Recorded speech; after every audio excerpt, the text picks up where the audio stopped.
好，来看到海葵台风的中心，现在虽然已经出海了，不过台东的风势依旧很强。晚间中华路上有一间素食店就被一大片的铁皮砸个正着，店面的玻璃是直接被砸出2个大洞，满地都是玻璃碎片。停在素食店门口的机车也无一幸免，全都东倒西歪，横躺在路面。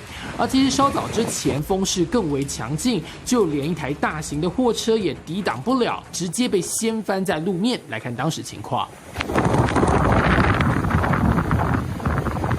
好，可以看到这台货车其实非常的大台，却还是不敌强风，直接被掀翻了。一旁还可以看到有非常多的路树也被吹断。事实上，海葵台风的中心在下午登陆之后，台东就开始刮起非常强的风势，马路上几乎是随处可见被拦腰吹断的树木，还有许多树枝被吹到路中间，不止影响行车，许多停在路边的车辆也都被波及。另外，也有房屋的铁皮是被强风吹落。